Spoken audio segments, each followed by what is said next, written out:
Factor Francisco presenta la década sagrada, los 10 años del Papa argentino. Si preguntan quién soy, que llevo a donde voy, soy de Tierra Santa, soy de donde nací, donde voy a morir, mi Tierra Santa.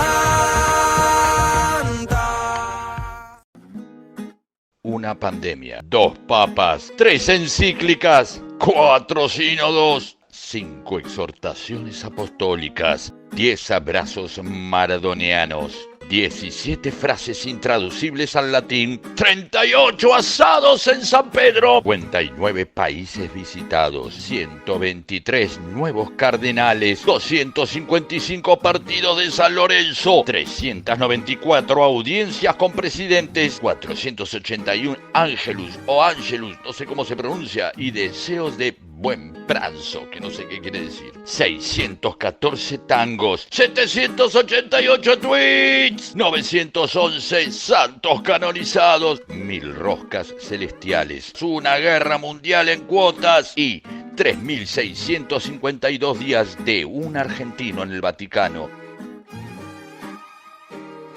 Un podcast con Néstor Borri, Santiago Barassi y Pedro Saborido, que cuenta cómo un vecino del barrio de Flores llega a dirigir los destinos de la institución más antigua de Occidente y se convierte en un argentino universal y campeón del mundo. Capítulo 2. Acariciar los conflictos. Hay un Francisco que siempre parece que es el que se quiere encontrar con todos, ¿no?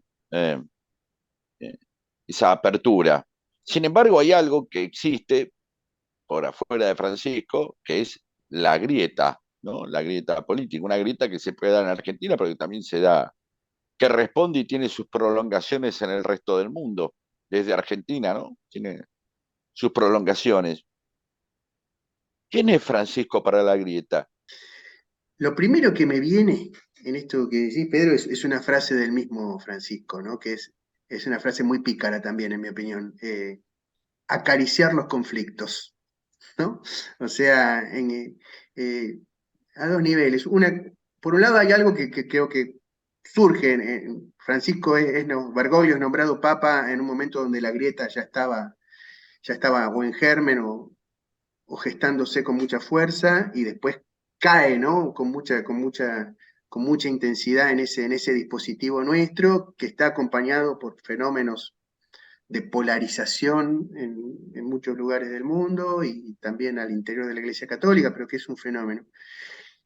En un punto resulta que Francisco sigue estando de algún modo en la grieta y que todavía nosotros como sociedad estamos tramitándola y que Francisco expresa las dificultades que tenemos, las vueltas que tiene eso, porque una cosa interesante de Francisco para mí es que conoce los dos lados y el adelante y atrás de la grieta, en el sentido de que cuando él fue nombrado aplaudieron unos y apenas habló, los que aplaudían criticaban y los que criticaban aplaudimos, ¿no? O sea, y fue bien interesante. Quizás podría escribir una encíclica sobre la grieta, Francisco, como una cosa que marca el tiempo de nuestro país. Pero Francisco y grieta vienen juntos en puntos en cuanto a los desafíos que tenemos respecto a cualquier grieta, tomándolos con madurez, ¿no? A mí me suena también grietas, heridas y polarizaciones, y todavía estamos un poco en eso.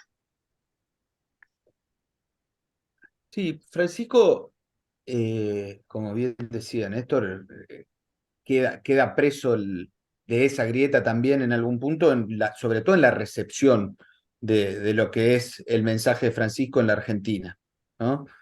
Porque de algún modo ahí comenzó medio como un tironeo que es justamente donde cae absolutamente todo hoy en la Argentina. De hecho, recién hablábamos también, bueno, la foto reciente de Messi con Macri, por ejemplo, y que automáticamente, digo, para Barcelona o el PSG esa foto es indistinta, pero para acá la Argentina inevitablemente cae en esa arquitectura en la cual está el debate público. Yo creo que justamente Francisco, en el momento en el cual deja de ser Jorge Mario Bergoglio, arzobispo de la ciudad de Buenos Aires, y pasa a ser eh, el Papa de Roma, o si se quiere, la cabeza de la Iglesia Católica, el Papa de toda la Grey Católica, se empezó a concentrar justamente en eso, en cuál es su magisterio y cuál era el mensaje que él quería llevar como Papa. ¿De qué modo eso terminó impactando y fue recibido en la Argentina? Bueno, fue en la arquitectura de la grieta. Creo que lo que de algún modo más le duele a un sector de la grieta es que ellos esperaban que, puesto Bergoglio en el Vaticano, se iba a dedicar a seguir haciendo lo que hacía Bergoglio en la escena política argentina, sobre todo en los años de los primeros años del 2000, digamos. Pero no, no, el tipo puesto en el Vaticano, puesto a conducir el conjunto de la Iglesia Católica, se preocupa justamente por eso. ¿Cuál es el mensaje que la Iglesia Católica hoy le tiene que dar a un mundo en crisis, a un capitalismo completamente desordenado y desbocado y que no tiene límites? ¿Qué es lo que tiene que decir a una sociedad europea respecto al descarte de los inmigrantes y de los migrantes? ¿Qué es lo que la Iglesia y el mensaje cristiano tiene para decir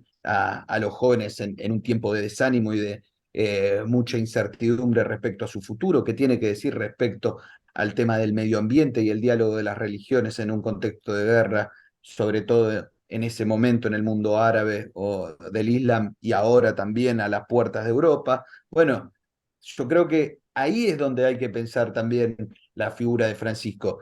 Y qué es lo que pasó con la recepción de ese mensaje y de esa palabra de Francisco a nivel internacional, a nivel global, en la arquitectura de la grieta. Volviendo a Argentina, a la grieta versión argentina, ¿no? Que la marca mucho nuestra recepción y no hay más remedio que sea así.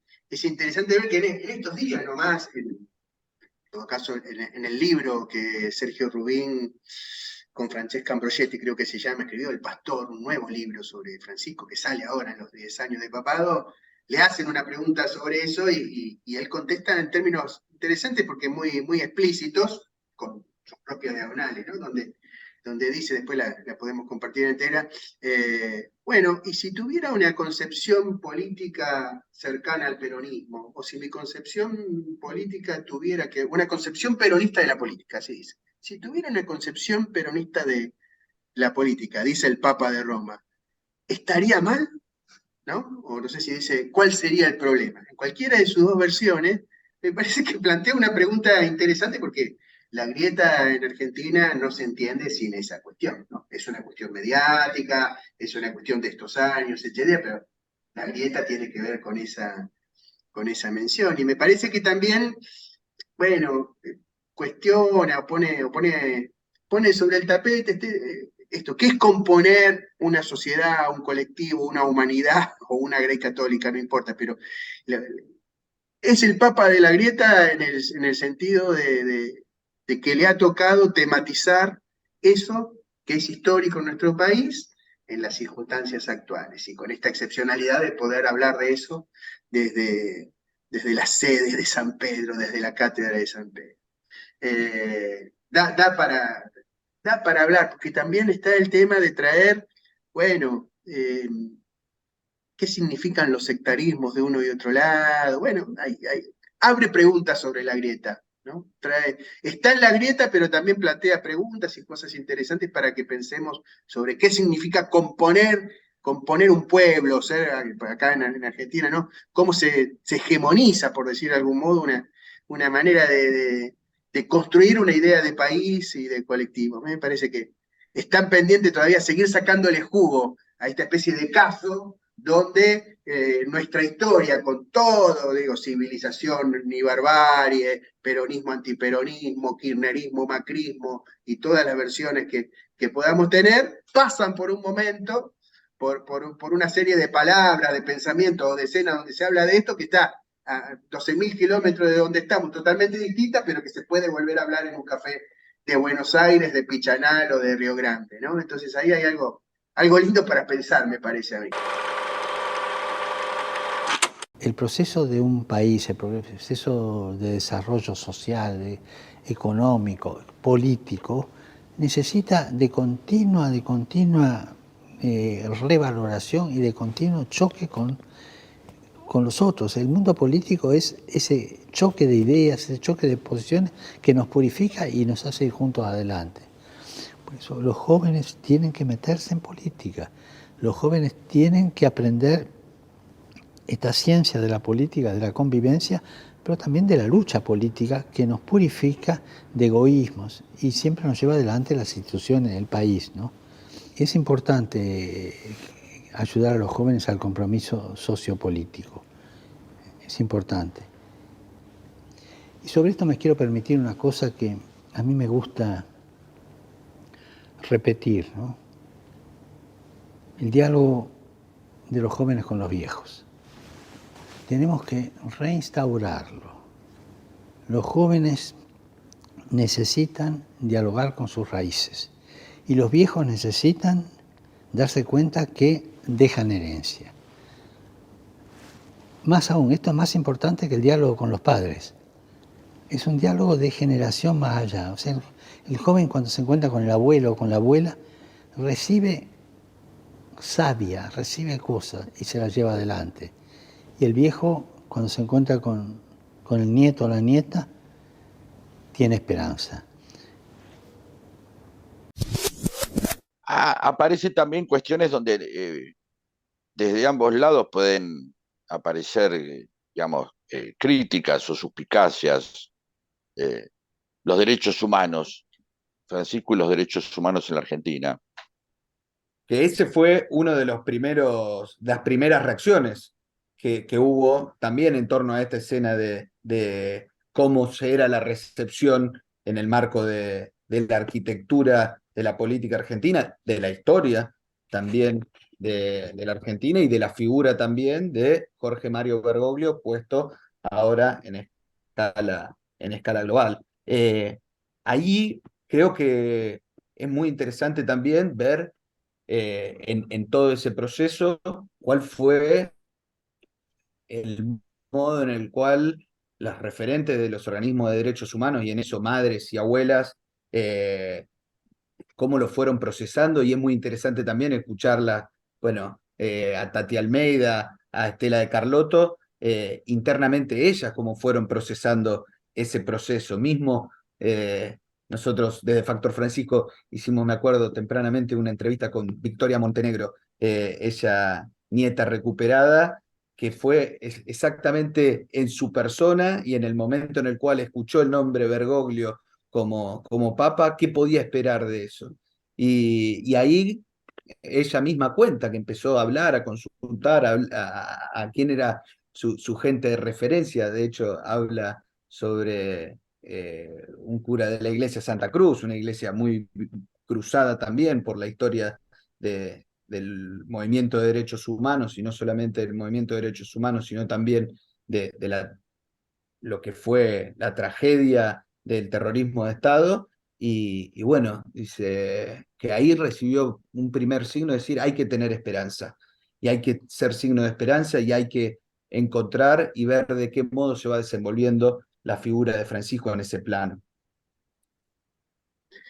En el último documento importante de Francisco, por lo menos de alcance global y extra eclesial, que es Fratelli Tutti, hay una parte larga que habla de los derechos humanos y que vos la ves ahí escrita en un documento oficial que perdurará justamente como documento oficial, como magisterio, y vos lees lo que está escrito ahí, y esos párrafos recogen con mucha fuerza las controversias, las tensiones, pero también el aprendizaje y la sabiduría del movimiento de derechos humanos en Argentina y de la tragedia y que fue lo que fue la dictadura. Y hay un fragmento que está fuera de la parte donde habla de derechos humanos, está en otra parte, con Santiago siempre lo conversamos, que a mí me llama mucho la atención en Fratelli Tutti, ¿no? En Hermanos Todos, que dice, usa una palabra que para mí es como la que genera ahí el vórtex de conflicto, que es la palabra reconciliación, ¿no? Y ahí él pone así, la reconciliación reparadora nos resucitará. En ese lugar no está hablando de derechos humanos, pero a mí no me deja de sonar ese ese poner, animarse o a poner eso que va a estar ahí con un adjetivo que es reparadora, no cualquier reconciliación. Y ahí hay algo para pensar. Y después está pendiente, y es bueno que así sea, que subsisten las preguntas, la historia, lo documentado y lo que ha pasado respecto a, en general, al rol de la Iglesia Católica durante la dictadura militar y en particular lo que pasó con Bergoglio mientras era provincial de los jesuitas. Eso está, y también está esta otra historia que también han salido a la luz, que nuestro amigo Aldo Dusdevich también la ha escrito en un libro, en el libro Salvados por Francisco, donde también se tematiza otra manera de haber encarado ese momento del terrorismo de Estado, ¿no? Ahí Aldo cuenta las personas que fueron ayudadas, o literalmente, por eso lo dice así, salvadas por Francisco, entonces Bergoglio.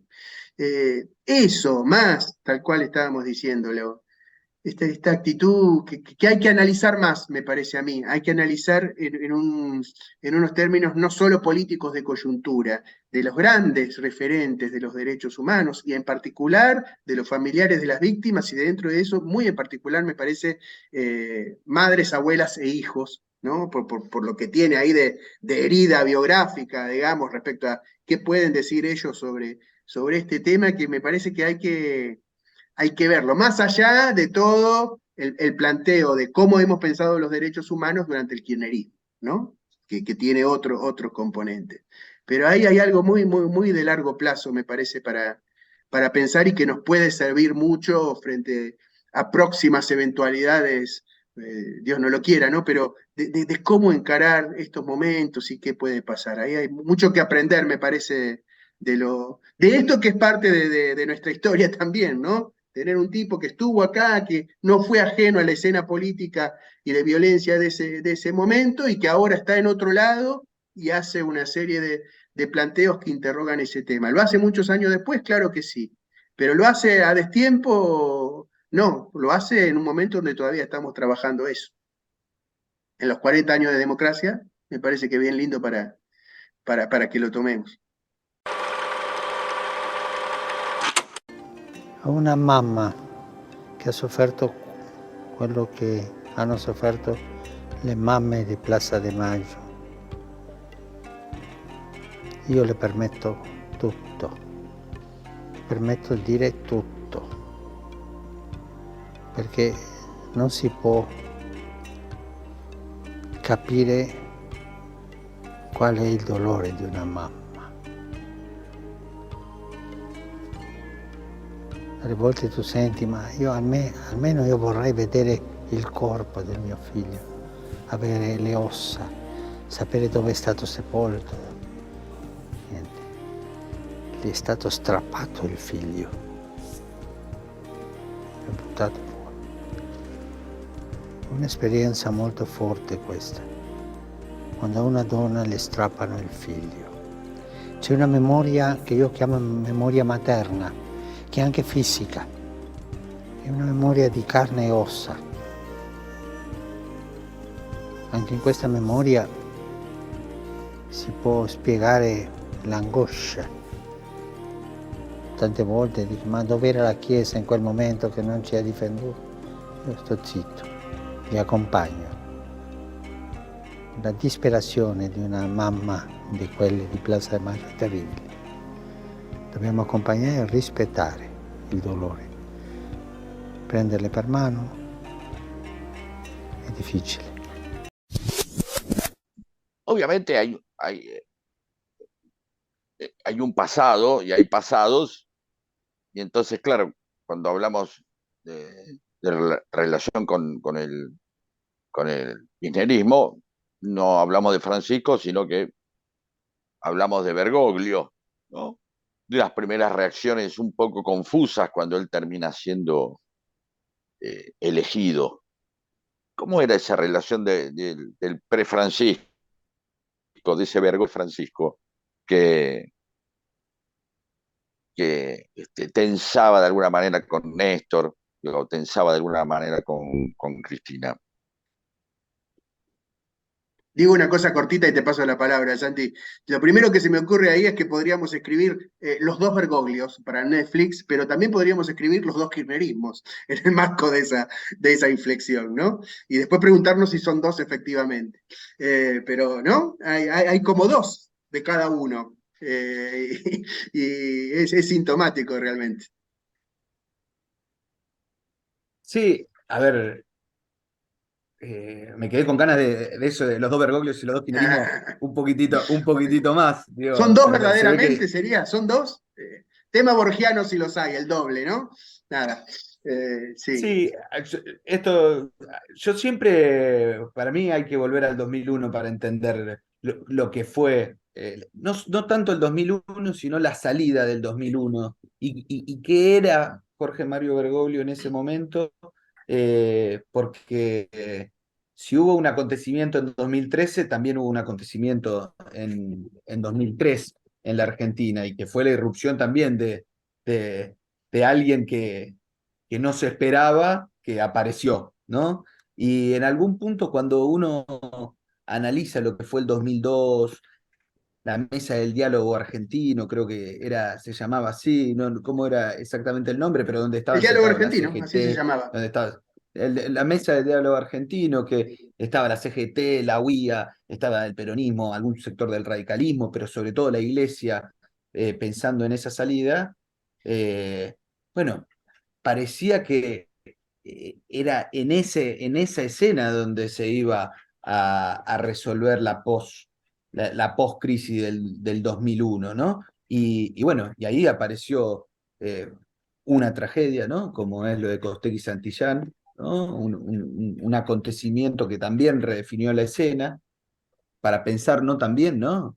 Los movimientos populares o los movimientos sociales que cortando el puente Pueyrredón desatan otro desenlace de esa salida, pensar también cuál es el rol que después van a tener los movimientos populares como sujeto histórico, social y político en la prédica de Francisco, pero en ese momento redeterminó la escena, y en esa escena es donde se filtró como entrando por la ventana un personaje que fue Néstor Kirchner, y en torno a Néstor Kirchner una forma diferente en la cual se terminó de organizar el post-2001. Yo creo que ahí surge un liderazgo que inevitablemente entró en colisión con lo que era también la figura de Jorge Mario Bergoglio, pero sobre todo el proyecto, no el proyecto político, sino el conjunto de actores que conformaban la salida del 2001. Y ahí me parece que esa irrupción de Néstor Kirchner redefinió e inevitablemente llevó a una tensión por múltiples razones, también por la agenda de derechos humanos en algunos casos y por otras también.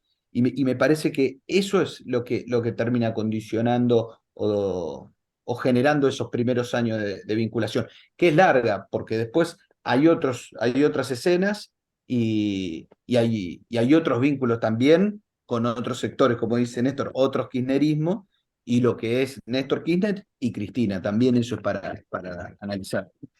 Es nuestro debate político actual. Si uno mira cómo se llaman las dos grandes fuerzas políticas actualmente en Argentina, juntos y todos. Y uno podría decir, uno dice juntos pero no todos, y otros dicen todos pero no tan juntos, ¿no? O sea, el tema de cómo se compone, cómo se hace un pueblo, cómo se hace una Argentina, ¿no? Y eso es lo que estaba en el 2001 con las dos salidas, sería otra de Netflix, ¿no? Las dos salidas. Y ahora también, yo creo que esto nos pone ahí donde hay opciones que se bifurcan y después nos sorprenden. Hay una cosa que dice Francisco y que creo que decía también Bergoglio en sus homilías que a mí me gusta también, ¿no? Que dice, lo que nos salva, sorprende y organiza, ¿no? Él habla mucho de que hay que dejarse sorprender. Y eso me parece un valor que creo que nos aporta, ¿no? ¿A qué voy? A que la elección de Francisco fue una sorpresa, la actitud y cómo se reacomodó la escena política y los gestos de él respecto a los elencos políticos de Argentina y en particular respecto al kirchnerismo y en su momento a Cristina, ¿no? Con lo que Cristina significaba y significa, creo que generó una sorpresa y todavía la estamos procesando. Yo insisto con esto, y hay que seguir procesándola. Y hay que ver qué puede organizar esa sorpresa si la seguimos tramitando, ¿no? Entonces, como una invitación a no quedarse con la reflexión de cotillón o noticiosa que circula respecto a esto, tampoco caer en decir San Martín, Rosas, Perón y Francisco, porque, o como alguno habrá dicho, Chávez, Francisco y Lula. Esa tampoco es. Ahí hay una cosa para profundizar y para darle una vueltita de tuerca más en nuestra manera de hablar de política, porque sea la grieta, sea esto que estamos comentando de la historia reciente, atraviesa nuestras maneras de entender cómo discutimos, cómo comentamos y cómo decidimos la política. Entonces, ahí hay algo que va a cosas muy de fondo, que es el tema, la polarización, ¿no? La fractura, el conflicto, y qué se hace con los opuestos polares, diría el Papa, ¿no? Una manera ahí, drama peronista también, o concepto peronista, cómo se juntan las partes. Y ustedes lo dirán, Pedro, Santi, es una cosa, es un debate que sigue, que vaya si sigue vigente en la Argentina del 2023. Y en esto también es muy ilustrativo poder ir, por ejemplo, cuando muere Néstor Kirchner, a la que es la homilía que ese día en la catedral Jorge Mario Bergoglio da con muchos compañeros de vida y de militancia de Néstor Kirchner, y que es muy interesante porque no niega el conflicto ni niega las tensiones, ¿no? Tampoco es que las explicita así, pero que se escucha una referencia de alguien con el cual quien habla ha discutido, pero cuál es el reconocimiento, y que creo que es una constante en Francisco, que es, bueno, Néstor Kirchner fue ungido por su pueblo, o sea, fue reconocido por su pueblo, fue seguido por su pueblo, pero usa la palabra ungido que para, para la iglesia no es menor y para la tradición cristiana mucho menos, que es la de es un elegido, ¿no? Ha sido elegido por su pueblo. Y Es el creo que mismo, ahí, sí, es el mismo Bergoglio que un poco antes le había mandado la extremaunción, ¿no? O sea, es bien interesante pensarlo en esa escena y todos nosotros también escandalizados por eso, quizás con razón, pero es el mismo cardenal de Buenos Aires, ¿no? exacto. Pero ahí me parece que también en ese archivo que se puede conseguir en YouTube Lo vamos a directamente escuchar, ahora buscando, lo podemos escuchar. exactamente, es muy ilustrativo y está bueno también para ver ese vínculo y cómo está ese nudo y qué hay de nudo y sobre todo qué nos aporta esa polaridad. Sería una ingratitud muy grande que ese pueblo esté de acuerdo o no esté de acuerdo con él, olvidara que este hombre fue ungido por la voluntad popular. Todo el pueblo en este momento tiene que unirse a la oración por quien asumió la responsabilidad de conducirlo. Las banderías claudican frente a la contundencia de la muerte. Y las banderías dejan su lugar a las manos misericordiosas del Padre. Los que lo acompañaron más de cerca, su familia que él creó, y sus amigos y sus compañeros de militancia, también sienten el desgarrón de su soledad y rezan por él. Pero es precisamente el pueblo quien tiene que claudicar de todo tipo de postura antagónica para orar frente a la muerte de un ungido por la voluntad popular. Durante 4 años fue ungido para conducir los destinos del país. Se claudica de todo y se reza. Y hoy estamos aquí para rezar. ¿Por quién? Por un hombre que se llama Néstor, que fue recibido por las manos de Dios y que en su momento fue ungido por su pueblo. Hagámoslo todos juntos.